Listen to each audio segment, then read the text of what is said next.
MV Pilipinas Ubay. So man yung barko sa MV Pilipinas Ubay. No, so trip pa lang sa ilang bridge nila, no, sa mga accommodation. So panalo na kayo, nindot kayo kurma, no. MV Pilipinas Ubay.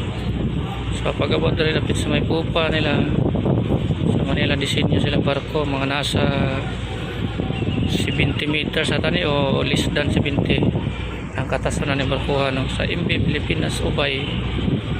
Loading nila ron sa naay mga tao dito, mga gwardiya nila, so, mga saging dire pero uno dire pilot station, dire mariners court, no.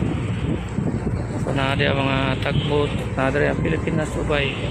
So shout out sa tanang crew and passenger ni barkuha sa Pilipinas Ubay. Shout out sa tanan.